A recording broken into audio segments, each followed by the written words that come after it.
I squeezed and hammered this down, and now I'm using this little tool. It's an edge maker, and it takes good strength to squeeze it, but I found out if I put the bottom on the patio and just put my weight up against the other handle, it works even better for me as a gal. And it's putting a real nice edge on this trim.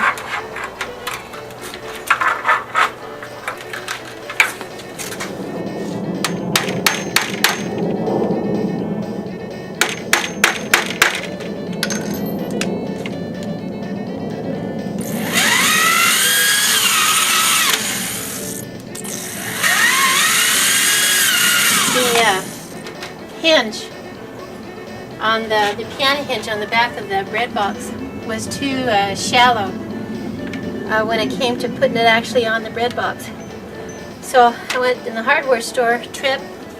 I bought this flange, pounded it together, and used that crimper that I showed you, and to make the seam. And then I measured the holes in your hinge, marked them with the Sharpie, and then I'm drilling them for rivets and for the screws that'll go into the box.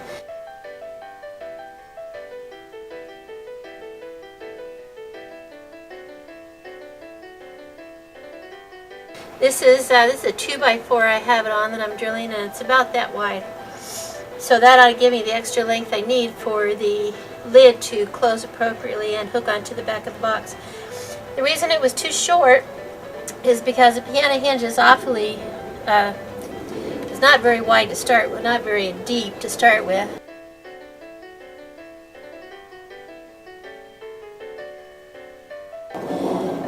Also, when you have all the extra layers between your tin sheeting, your trim, and then how your rivets poke out, it just made such a bulk that the hinge on the back no longer reached the holes that marked back there. So this will be the intercepting piece. This will be the piece that I put in between the box and the hinge to give it that little bit of depth that it needs to hook on.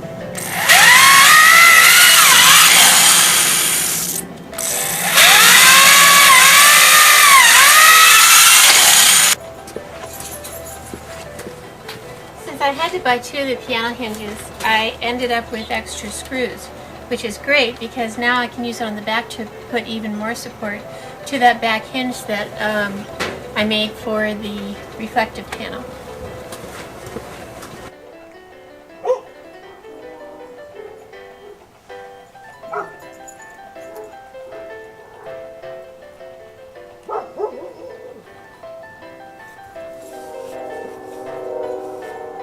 Okay, I've drilled and inserted 4 of those little screws that comes with the piano hinge.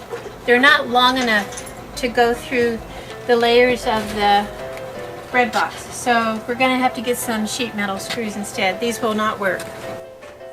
When you're doing water pipes, you can either use the... Oh, here it is. When you're doing water pipes, you can either use the Teflon paste, the goop, the dope, pipe dope, or you can use the Teflon tape. This one wasn't taking the dope, I think maybe because there's a little bit of water left in the nipple and it just was kept washing it off. So I wrapped the Teflon tape around, and you wrap the threads in the way you're going to screw. If you wrap the threads in the other way, you'll just undo your wrap. So if you're screwing this way, then you want to wrap your tape that way. This is my new water valve. I got a ball valve because there's how it opens up. Instead of the screw down type, because I've had it with those screw down types. And I can put it on this way because I wrap my tape that way. Okay, it's almost sundown, and finishing up for today. Well, we got the we got the hot flexible pipe in and the cold flexible pipe in. They're the shark bites, so when the copper comes up from through the floor here, they'll just snap right into there. No sweating whatsoever. Put the new valve in. It's a lot nicer than the other one. It's gonna turn the water on and off instead of having to mess with those screw down pipes that are always freezing up. So that's it for today. The only thing that's left for tomorrow, I'll have a little bit of time tomorrow, is to finish up the hinge right here. Get the bottom screws in there and figure out some kind of a hook for the flaps on the side, so when it's open it stays open. Got a lot done.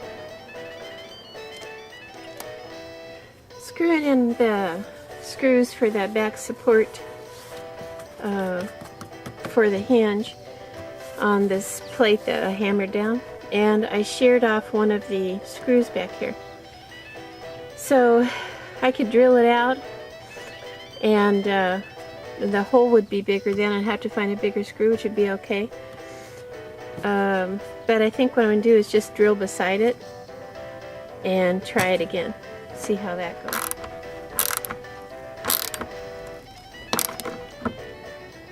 Oh boy.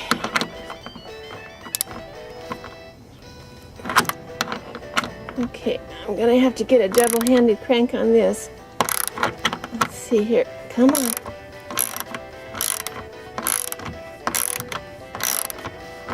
There we go. Yeah.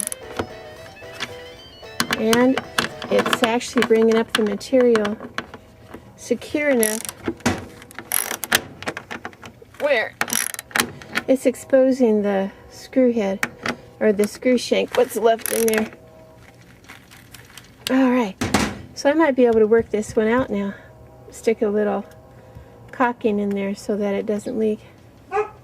Originally on this hinge, I extended it out to the side because I'm just new enough at doing stuff like this. It's actually the first time I made a bread box.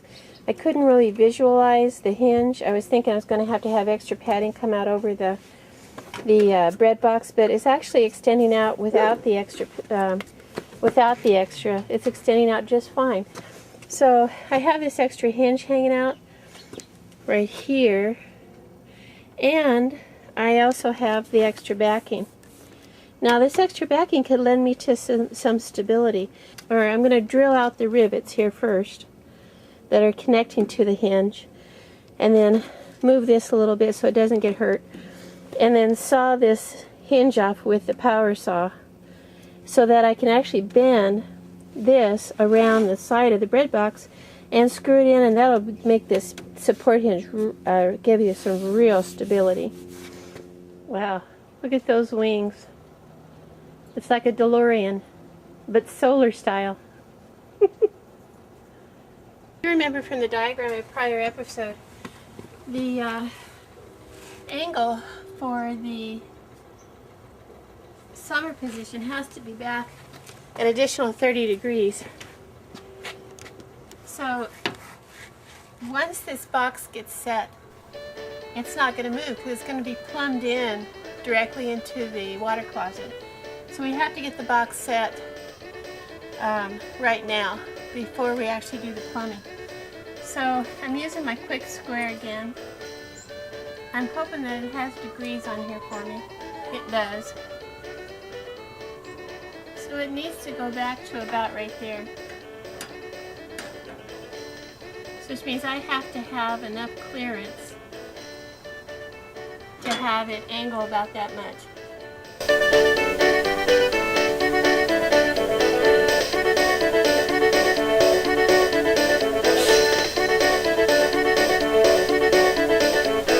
In our shark bite here. It's supposed to just pop it